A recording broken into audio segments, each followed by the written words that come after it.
Alright, hello everyone. Welcome to the second video on the channel. Today, based on the time lapse and what you guys saw, you're probably going to be guessing we're building a melon farm, but this will actually work with pumpkins as well. That's the beauty with melon and pumpkin farms, are pretty much interchangeable. You can either go more pumpkin or more melon based on your needs. This farm, it's quite efficient. It's of course not the most efficient it can be. I planted these not very great. The best way to plant them would be like this. This is to reduce the chances of areas being super condensed and other areas not having any growth at all. But I did rush through this. I just wanted to get the video done. So you can actually see this farm works off a little timer.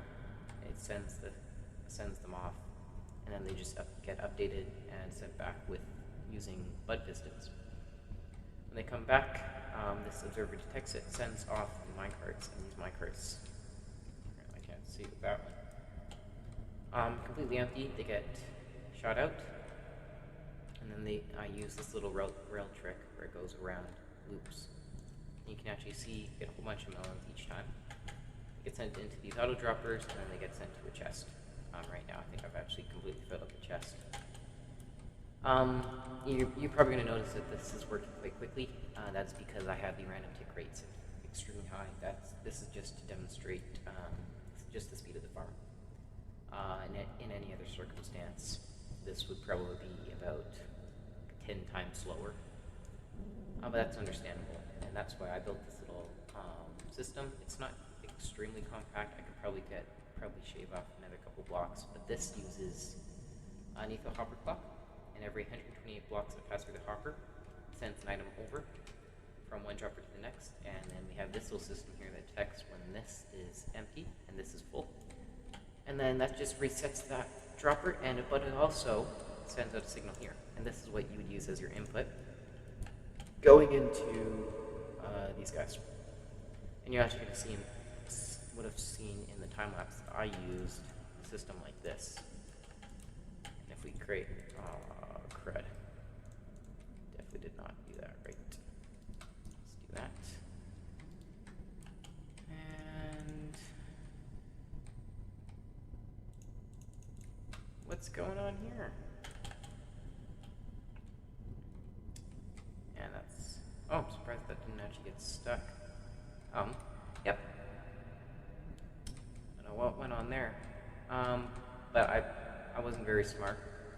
I completely forgot that honey is a transparent block, and it doesn't send a signal going this way. If we had the piston here, let's see if I actually still have it. Yeah, if we had the piston here, it doesn't actually send the signal that way. I just forgot because I thought honey and crap, that's what happened here. This is embarrassing. Let's go like this. There we go. Yes, it's just embarrassing that I forgot about that. This is a pretty simple farm. Just uses a couple fly machines, go over, clean up the area, and then they go back. It's meant to be, I guess, tileable. Not in a way that they're side by side, but you can copy the same design and go for as many blocks as you'd like, as long as they're in render distance. You don't want items despawning or these minecarts getting stuck, because that's a pain to go under here and fix it. You're also going to notice it's not extremely top of the line efficiency, but no farm is ever going to be that way, especially in real life. You're always going to have different forces like friction acting upon you. But that's just because sometimes when these pop off, or if they're underneath here, like the item elevator, it sends items through blocks, and that's what happens. They just pop up through the top like these guys. Sometimes you get large clusters, sometimes you don't. You could fix this with solid blocks because these are spaced far enough or close enough apart to the lights, to the glowstone, where you are getting a light level of about 11 here. I think if we go over here, this is probably the worst spot, but that is still light level of 9, and if you guys are watching, you probably know that any mob needs, except for slime, so just don't put it in the slime chunk, needs light level 7 to spawn. But yeah, if you wanted to use solid blocks to fix that issue, I guess you could. I don't know if it'd solve it completely. You'd still have items that would get on top.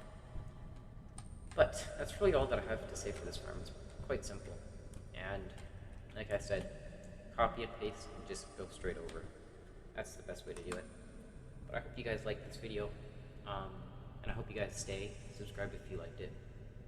And if you guys are watching and want to learn more about redstone, just go out there, build yourself a world, and just think of new ideas that you can use, because if you do that, you're going to get so much better. You're going to properly learn just the simple ways to do things. Because I remember when I started out, I was trying to overcomplicate things, and sometimes it's not the best way to do it. Often it's not. You often use more resources than you need, and you often take more time than you need. It's not a super smart idea, but I always like to build complicated farms. I don't know about you guys. But really, if you want to get better, it's about looking at someone's build, understanding it, and then using those principles in your own designs. So I hope you guys can take little bits and pieces from this build, use it in your own farms, and maybe even build better farms than what I'm showing you here. But that's it. That's all I have for today, and I will see you guys in the next one. You'll actually see we're building a TNT player launcher next episode. Hope you guys enjoy, and I'll see you guys in the next one.